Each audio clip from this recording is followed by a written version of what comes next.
اللہ رب العالمین ہے، محمد صلی اللہ علیہ وسلم رحمت للعالمین ہے، قرآن مجید ہدی للعالمین ہے۔ کنتم خیر امت اخرجت للناس، تم وہ بہترین امت ہو جس کو لوگوں کے لیے نکالا گیا، لوگوں کا فائدہ ہو، اور لوگوں کا سب سے بڑا فائدہ یہ ہے کہ ان کو جہنم کی آگ سے بچا دیا جائے۔ آج کیسے کیسے واقعات ہو رہے ہیں، آج بے حیائی اور فحاشی عام ہو رہی ہے، آج ہمارے اخبارات گندگی کا پرچار کر رہے ہیں، آج ہندوستان کی خواتین محفوظ نہیں ہیں، آج بچیاں جلائی جا رہی ہیں۔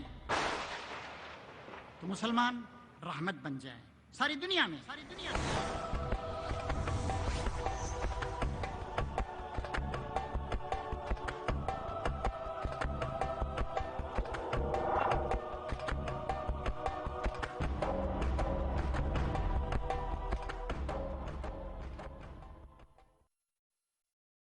خواتین و حضرات، اس نشست کے مقرر جناب مولانا اعداد اسلم صاحب کو میں دعوت سخن دیتا ہوں کہ وہ تشریف لائیں۔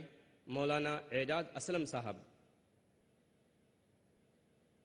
مولانا اعجاز اسلم صاحب جماعت اسلامی ہند کے سیکریٹری ہیں۔ اس کے ساتھ ساتھ برادران وطن میں اسلامی دعوت کو پیش کرنے کا ایک خوبصورت انداز بھی اپناتے ہیں۔ جب بات کرتے ہیں تو گفتگو انتہائی سادہ اور عام فہم ہوتی ہے، اور حالات کا تجزیہ بہترین انداز میں کرتے ہیں، اور اس میں کافی آپ مہارت رکھتے ہیں۔ میں آپ حضرات کے سامنے ان کا زیادہ وقت نہ لیتے ہوئے میں انہیں دعوت سخن دوں گا کہ آج کی نشست میں موصوف کا عنوان ہے مسلمان دنیا کے لیے رحمت بن جائے۔ میں گزارش کرتا ہوں مولانا اعجاز اسلم صاحب سے کہ اس عنوان پر اپنے خیالات کا اظہار فرمائیں۔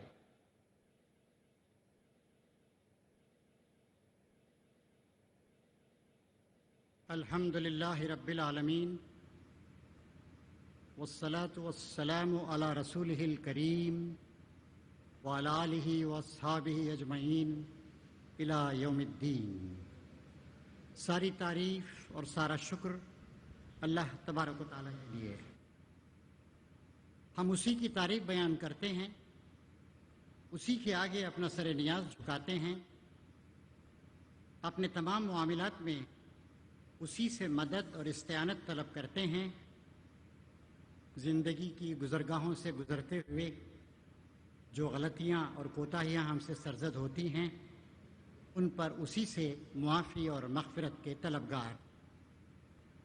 اللہ تعالیٰ کی بے حد و حساب اور بہترین رحمت نازل ہوں اس کے نبیوں اور رسولوں پر، جو تاریخ انسانی کے مختلف مراحل میں مختلف ملکوں میں اللہ کے بندوں کو اللہ کی طرف بلانے کے لیے، ان کی زندگیوں کا تزکیہ کرنے کے لیے، ان کو خدا آگاہ اور خدا آگاہ بنانے کے لیے تشریف لاتے رہے۔ خاص طور پر نبی آخر الزماں حضرت احمد مجتبیٰ محمد مصطفیٰ صلی اللہ علیہ وسلم پر اللہ تعالیٰ کی بہترین رحمت نازل ہوں۔ اللہ تعالیٰ آپ کی ازواج مطہرات، آپ کے صحابہ کرام اور آپ کی امت کے تمام مخلصین کو بھی اپنی رحمتوں سے نوازے۔ بزرگوں، بھائیوں، دوستوں، بہنوں، بیٹی اور بیٹوں، السلام علیکم ورحمۃ اللہ وبرکاتہ۔ آج اس انٹرنیشنل کانفرنس کے تقریباً اختتامی دنوں میں ہم ایک نہایت اہم موضوع پر غور و فکر کریں گے۔ وہ یہ ہے کہ ہماری حیثیت کیا ہے اور ہمیں کیا کرنا ہے۔ سب سے پہلے اس بات پہ غور فرمائیے کہ اس کائنات کی حیثیت کیا ہے۔ اللہ تبارک و تعالیٰ وہ رحمان و رحیم ہے۔ اللہ تبارک و تعالیٰ نے اس کائنات کے گوشے گوشے میں اپنی رحمت کو پھیلا رکھا ہے۔ انسانوں کا پیدا کرنا، انسانی قوموں کا ابھرنا، تہذیبوں اور تمدنوں کا سنورنا، اور ان انسانوں کی رہنمائی کے لیے مسلسل آدم علیہ السلام سے لے کر سیدنا محمد صلی اللہ علیہ وسلم تک بے شمار انبیاء کرام کا بھیجا جانا، یہ خود اللہ تعالیٰ کی رحمت کی علامت۔ اللہ تعالیٰ قرآن مجید میں ارشاد فرماتا ہے وَرَحْمَتِي وَسِعَتْ كُلَّ شَيْءٍ میری رحمت ہر چیز پہ چھائی ہوئی، میری تمام صفات پہ چھائی ہوئی۔ اسی لیے اللہ تبارک و تعالیٰ کی 99 صفات میں جس صفت کا سب سے زیادہ ذکر کیا گیا ہے، جو قرآن مجید کے ہر صورت کے آغاز میں آتی ہے اور جس سے ایک صاحب ایمان مسلمان ہر کام کا آغاز کرتا ہے، وہ رحمانیت اور رحیمیت کی صفت۔ بسم اللہ الرحمن الرحیم، شروع اللہ کے نام سے جو بے انتہا رحم فرمانے والا اور بڑا ہی مہربان۔ اللہ تعالیٰ کو خود اپنی یہ صفت اتنی پسند ہے کہ وہ فرماتا ہے کہ میری رحمت تمام چیزوں پہ چھائی ہوئی ہے، تمام صفات پہ چھائی ہوئی۔ کائنات کا ذرہ ذرہ پکار پکار کر اللہ تعالیٰ کی رحمت کا، اللہ کی مہربانیوں کا بزبان حال ذکر کر رہا۔ اللہ تعالیٰ کی کائنات کا ذرہ ذرہ اللہ تعالیٰ کی تسبیح میں مصروف ہے، اور اللہ تعالیٰ کی رحمت کاملہ کا ظہور خود انسانوں کا پیدا کیا جانا ہے۔ آدم علیہ السلام سے لے کر آج تک ہزاروں لاکھوں سال سے اس زمین پر اللہ تعالیٰ کی انسانوں کے قافلے آ رہے ہیں اور جا رہے ہیں۔ آج کا ہمارا یہ دور 21ویں صدی کے شروع میں، آج جب یہاں پہ مل رہے ہیں اس انٹرنیشنل کانفرنس میں، ہم اس وقت دنیا کی آبادی 670 کروڑ ہے، بہت بڑی تعداد۔ ایک ایک انسان جو پیدا ہوتا ہے وہ گویا وہ پیغام لے کر آتا ہے کہ اللہ تبارک و تعالیٰ اپنی رحمت کاملہ کو انسانوں پر اور زیادہ کرے گا۔ نبی کریم صلی اللہ علیہ وسلم کو بھی آج سے 1400 سال پہلے جب انسانیت اپنے تکمیلی مرحلے میں داخل ہو رہی تھی، اللہ تعالیٰ نے رحمت بنا کر بھیجا دنیا جہان کے لیے، وما ارسلناک الا رحمۃ للعالمین۔ اللہ تعالیٰ قرآن مجید میں ارشاد فرماتا ہے، کتب علی نفسہ الرحمہ، اس نے اپنے آپ پر رحم و کرم کے شیوے کو لازمی قرار دیا ہے۔ اور نبی کریم صلی اللہ علیہ وسلم ایک حدیث قدسی میں ارشاد فرماتے ہیں کہ اللہ تعالیٰ کہتا ہے کہ میرے بندو، میں نے اپنے آپ پہ ظلم کو حرام قرار دے لیا، اور تمہارے درمیان بھی میں نے ظلم کو حرام قرار دیا۔ میں کسی پہ ظلم نہیں کرتا ہوں، میں سب پہ رحم کرتا ہوں، لہٰذا تمہارے لیے بھی ضروری ہے کہ تم ایک دوسرے پر رحم کرو۔ ایک اور جگہ نبی کریم صلی اللہ علیہ وسلم فرماتے ہیں کہ تم زمین والوں پہ رحم کرو تو آسمان والا تم پہ رحم کرے گا۔ انبیاء کرام کا بھیجا جانا وہ بھی اللہ تبارک و تعالیٰ کی رحمت کاملہ کا ظہور ہے کہ اللہ تعالیٰ نے پیدا کرنے کے بعد ہم کو یوں ہی نہیں چھوڑ دیا، بلکہ ہماری رہنمائی کا مسلسل انتظام کیا ہر دور میں۔ ایک وہ دور تھا جب انسان لکھنا نہیں جانتا تھا، پڑھنا نہیں جانتا تھا، اس وقت بھی اللہ تعالیٰ کی وحی زبانی طور پر آتی رہی، انبیاء کرام اس وحی کو پھیلاتے رہے، لوگوں کو بتاتے رہے کہ تمہاری زندگی کا مقصد کیا ہے، تمہارا خدا کون ہے، وہ تم سے کیا چاہتا ہے، تمہیں کیا کرنا چاہیے، تمہیں کون سا طرز حیات اختیار کرنا چاہیے۔ اور پھر اس کے بعد جب انسان نے لکھنے کا فن ایجاد کر لیا، ہم جانتے ہیں تورات، زبور، انجیل، اور سب سے آخر میں اللہ تعالیٰ کا آخری صحیفہ قرآن مجید 1400 سال پہلے نازل کیا گیا۔ اِنَّا نَحْنُ نَزَّلْنَا الذِّكْرَ وَإِنَّا لَهُ لَحَافِظُونَ، اس کتاب نصیحت کو ہم نے نازل کیا ہے اور ہم ہی اس کی عبادت کریں گے۔ قرآن شریف کا بھیجا جانا، قرآن مجید کا آج تک محفوظ رہنا، یہ بھی اللہ تبارک و تعالیٰ کی رحمت کاملہ کی ایک نشانی کہ قیامت تک یہ کتاب دنیا کے تمام لوگوں کی رہنمائی کرتی رہے گی۔ زمانہ آگے بڑھتا رہے گا، نئی نئی ایجادات ہوں گی، سائنٹیفک ڈیولپمنٹس ہوں گے، آبادی پھیل جائے گی۔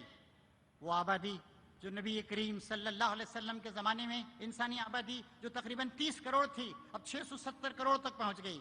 ان سب کی رہنمائی کے لیے قرآن مجید شافی و کافی ہے، اور یہ اللہ تعالیٰ کی رحمت کاملہ کا ایک ظہور۔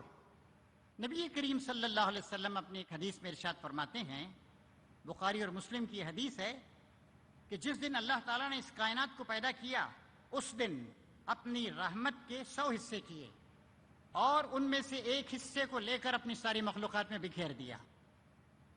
تشریح کرتے ہوئے بتاتے ہیں محمد صلی اللہ علیہ وسلم کہ انسانوں کے اندر جو باہمی محبت اور رحمت پائی جاتی ہے، چوپایوں اور جانوروں کے اندر جو رحمت پائی جاتی ہے، حشرات الارض کیڑوں مکوڑوں کے اندر جو رحمت پائی جاتی ہے، یہاں تک کہ تم دیکھتے ہو کہ ایک وحشی جانور اپنے بچے کی طرف محبت کے ساتھ مائل ہوتا ہے، جنگلی جانور ہی کیوں نہ ہو، سانپ اور بچھو کیوں نہ ہو، ان کے اندر بھی اللہ تبارک و تعالیٰ نے رحمت کے اس حصے کو پھیلا دیا.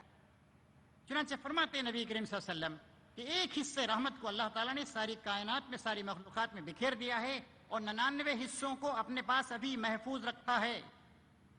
یہ انسان جب اپنا کارنامہ عمل ختم کر کے اللہ کے دربار میں قیامت کے میدان میں حاضر ہوں گے، اس وقت ان 99 رحمتوں سے وہ کام لے گا. لیکن یہ ان کے لیے ہے جو شرک نہیں کرتے، یہ ان کے لیے ہے جو اللہ تعالیٰ کو تسلیم کرتے ہیں، ان کے لیے ہے جو اللہ تعالیٰ کے آگے جھک جاتے ہیں. رہے اس کے باغی، سرکش، نافرمان، ہٹ دھرم، انکار کرنے والے لوگ، ظاہر ہے کہ ان کو اس رحمت میں سے کوئی حصہ نہیں ملے گا. پھر نبی کریم صلی اللہ علیہ وسلم نے ارشاد فرمایا کہ اللہ تعالیٰ کا طریقہ یہ ہے، جب کوئی شخص کوئی گناہ کرتا ہے تو اس کی برائی کو ایک ہی لکھا جاتا ہے، نیکی کرتا ہے تو کم سے کم 10 نیکیاں لکھی جاتی ہیں. جب کوئی نیکی کرتا ہے 10 نیکیاں لکھی جاتی ہیں، اور اللہ تعالیٰ کہتا ہے کہ میں چاہوں گا تو اور دوں گا، 10 کو میں 700 میں بھی تبدیل کر سکتا ہوں. اور اگر کوئی شخص ایک برائی کرتا ہے تو 10 برائیاں نہیں لکھی جاتی، ایک ہی برائی لکھی جاتی ہے، اور اللہ تعالیٰ چاہے گا تو اسے معاف کر دے گا.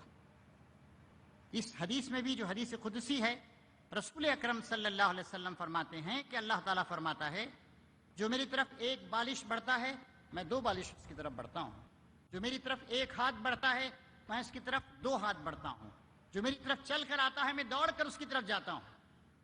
کتنا رحمان و رحیم ہے ہمارا خدا، کتنا معاف کرنے والا ہے ہمارا پروردگار.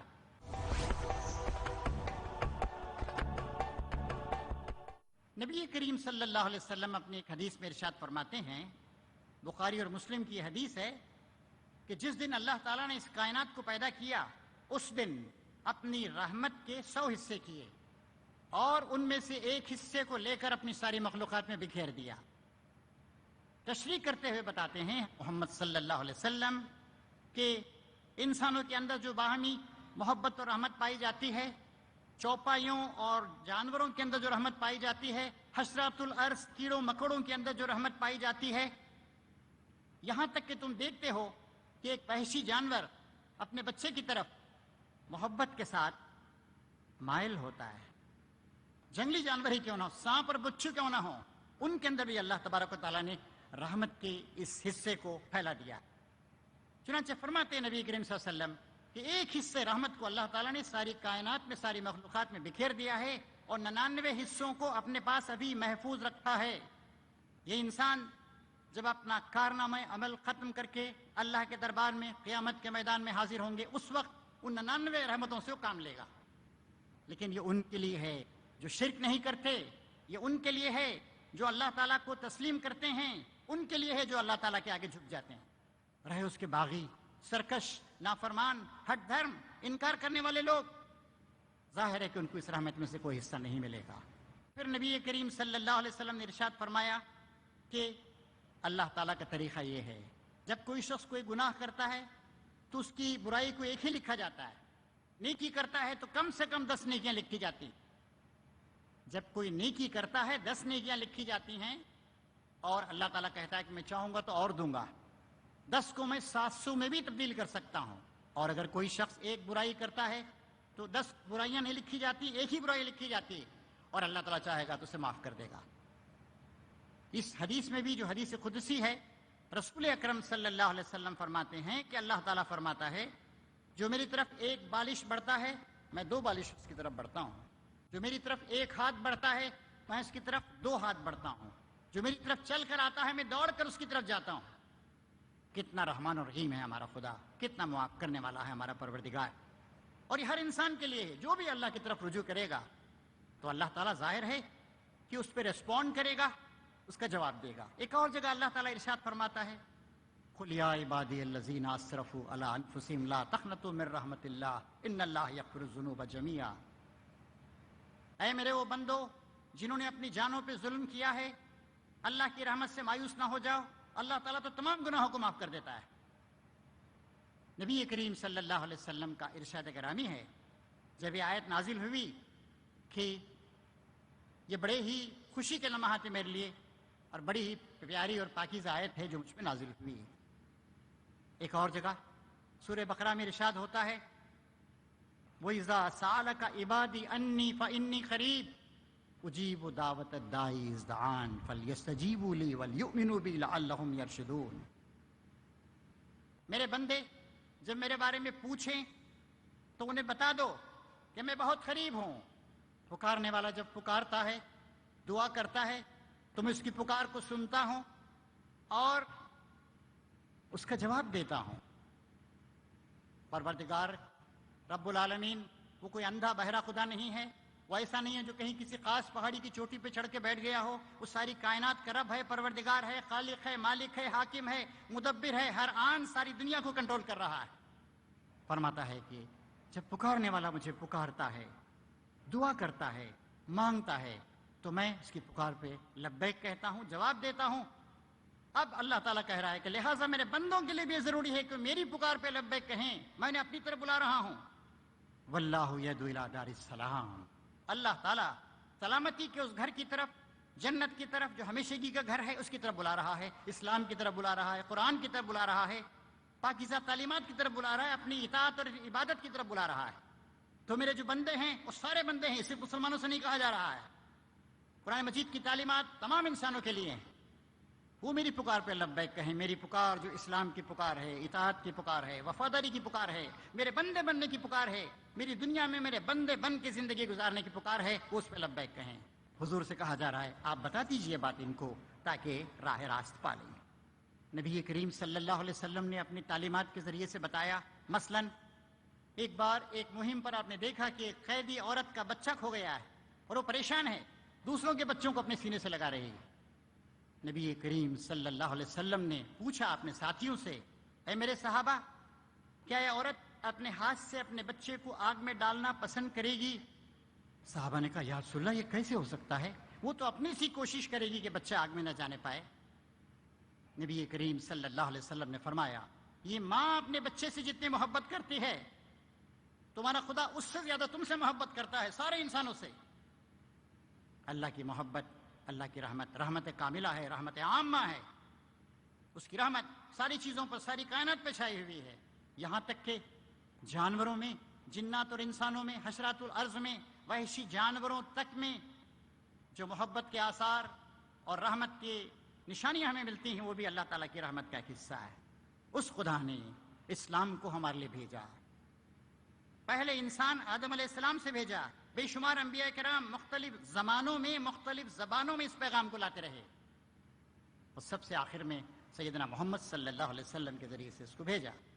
ایک اور حدیث ہے، رات کے وقت، رات کے آخری پہر جب ساری دنیا آرام کر رہی ہوتی ہے، اس وقت اللہ تعالیٰ اپنی رحمت اور اپنی مغفرت کا ہاتھ پھیلاتا ہے اور کہتا ہے کوئی حاجت مند کہ میں اس کی حاجت کو پورا کروں، ہے کوئی طلبگار کہ اس کی طلب کو میں عطا کروں، ہے کوئی گناہگار تاکہ میں اس کو مغفرت سے نوازوں۔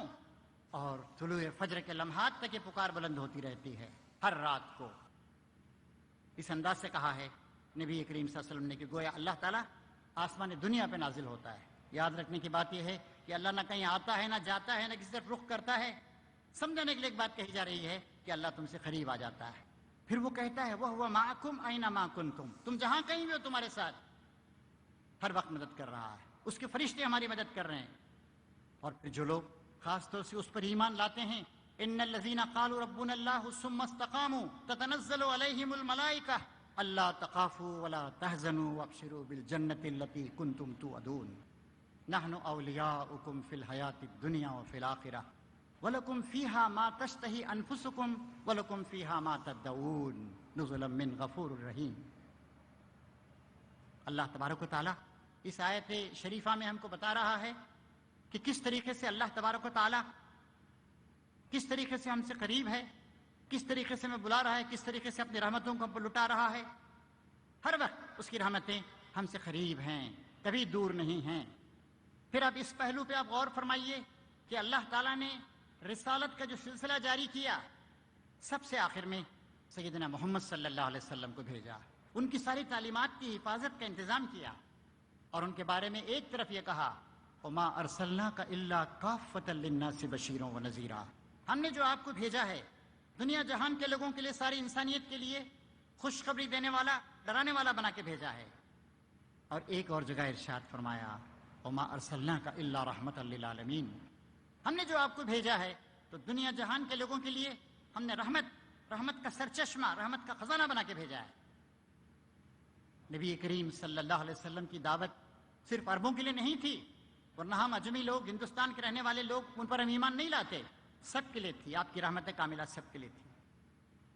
نہ صرف آپ نے انسانوں کے حقوق متعین کیے، نہ صرف آپ نے انسانوں کو اللہ کی عبادت کے طور طریقے سکھائے، نہ صرف آپ نے انسانوں کو بتایا کہ کیسے سلوک کریں آپس میں، آپ نے یہ تک بتایا کہ جانوروں تک کے کیا حقوق، اس تک کی آپ نے تعلیم دی۔ دو ایک مثالیں آپ کو دیتا ہوں۔ جیسے آپ نے فرمایا کہ اگر تم جانوروں کو لے کے کہیں جا رہے ہو، کہیں رک گئے، ان پہ بوجھ لدے ہوئے ہیں، تو اس وقت ان کے بوجھ کو اتار کے رکھ دو جب تک تم سفر نہیں کر رہے ہو۔ یہ بھی آپ نے فرمایا کہ اگر جانور کسی چراگاہ سے گزر رہا ہے تو جانور کا یہ حق ہے کہ اس کو تم چرنے دو، اس کو اس کی غذا ملے۔ ایک بار ایک اونٹ سے بہت زیادہ کام لیا گیا تھا تو آپ نے کہا کہ اس شخص کو اللہ تعالیٰ اپنی رحمت سے محروم کر دے جس نے اونٹ کے ساتھ ایسا سلوک کیا ہے۔ ایک بار آپ نے فرمایا ایک شخص کہیں صحرا میں جا رہا تھا اور وہاں پر ایک کنواں تھا اور کنویں کے پاس ایک کتا پیاس کے مارے تھرتھرا رہا تھا۔ وہ شخص کنویں میں اترا، اپنے موزے میں، چمڑے کے موزے میں پانی بھرا اور پھر اسے دانتوں سے پکڑ کر اوپر آیا اور اس کتے کو پانی پلایا۔ تو نبی کریم صلی اللہ علیہ وسلم نے فرمایا کہ اللہ نے اس شخص کو بخش دیا۔ لوگوں نے پوچھا اچھا کتے کے سلسلے میں؟ حضور نے کہا کیا کتا کوئی جاندار نہیں ہے؟ کیا اسے جگر نہیں ہوتا ہے؟ جانوروں تک کے حقوق نبی کریم صلی اللہ علیہ وسلم نے متعین فرمائے۔ نبی کریم صلی اللہ علیہ وسلم نے، حالانکہ جنگیں آپ کے خلاف کی گئیں، آپ کو ڈیفینڈ کرنا پڑا حکومت قائم کرنے کے لیے، اسلامی معاشرے کو مضبوط کرنے کے لیے، اس میں بھی آپ نے کہا کسی عورت پہ ہتھیار نہ اٹھایا جائے، کسی بچے کو قتل نہ کیا جائے، کسی بوڑھے پر وار نہ کیا جائے، کسی کے جانور زبردستی نہ پکڑے جائیں، کھیتوں کو، کھلیانوں کو، درختوں کو نہ کاٹا جائے۔ اس میں بھی آپ نے کچھ اصول بتائے۔ آپ نے فرمایا کہ جو شخص رحمت سے محروم ہو گیا، نرمی سے محروم ہو گیا، وہ ساری رحمت سے، ساری خوبیوں سے محروم ہو گیا۔ نبی کریم صلی اللہ علیہ وسلم کی پوری زندگی انسانوں کے ساتھ رحمت، انسانوں کے ساتھ محبت۔ ہم مسلمانوں کو خاص طور سے ہمیں بھی پیکر رحمت بننا چاہیے، ہمیں ان باتوں پہ غور کرنا چاہیے کہ نبی کریم صلی اللہ علیہ وسلم کس طریقے سے انسانوں کے ساتھ محبت کا اور نرمی کا رویہ اختیار کیا کرتے تھے۔ آپ کا اخلاق، انسانوں کے ساتھ آپ کا اچھا سلوک، انک لعلی خلق عظیم، اللہ تعالیٰ خود قرآن شریف میں کہتا ہے یقیناً آپ اخلاق کے، حسن اخلاق کے نہایت اونچے مرتبے پر فائز۔ ام المومنین حضرت عائشہ صدیقہ سے پوچھا گیا کہ نبی کریم صلی اللہ علیہ وسلم کا اخلاق کیسا تھا؟ تو آپ نے کہا کان خلقہ القرآن، بالکل قرآن کی روشنی میں، قرآن ہی کے اخلاق کو، اسی کو آپ نے اختیار کیا تھا۔ نبی کریم صلی اللہ علیہ وسلم سب سے محبت کرتے تھے۔ آپ کے صحابہ کرام فرماتے ہیں کہ آپ ہر ایک سے محبت کرتے تھے، لیکن ہر صحابی یہ محسوس کرتا تھا کہ اگرچہ کہ آپ سب سے محبت کرتے ہیں لیکن میں سمجھتا ہوں کہ مجھ سے سب سے زیادہ محبت کرتے ہیں۔ ابو بکر صدیق کہتے کہ آپ سب سے محبت کرتے ہیں لیکن مجھے ایسے محسوس ہوتا ہے کہ مجھ سے سب سے زیادہ محبت کرتے ہیں۔ ابو ہریرہ کہتے کہ آپ سب سے محبت کرتے ہیں لیکن میں محسوس کرتا ہوں کہ آپ مجھ سے سب سے زیادہ محبت کرتے ہیں۔ ایک ایک صحابی اس کا تاثر یہی تھا۔ یہ کتنا مشکل کام، آپ اپنے گھر میں اگر آپ ایسے بننے کی کوشش کریں تو آپ کو محسوس ہوگا، آپ کے ابا کہیں، آپ کی امی کہیں، آپ کے بھائی بہن کہیں، آپ کی بیوی کہیں، آپ کے بچے کہیں، آپ کے دوست کہیں، سب سے محبت کرنے والا ہے یہ شخص، سب کا خیال رکھنے والا ہے، لیکن میں سمجھتا ہوں کہ مجھ سے یہ سب سے زیادہ محبت کرتا ہے۔ کتنا مشکل ہے کام۔ آدمی کی آزمائش اس وقت ہوتی ہے جب وہ فتح و کامرانی کے مراحل سے گزرتا ہے۔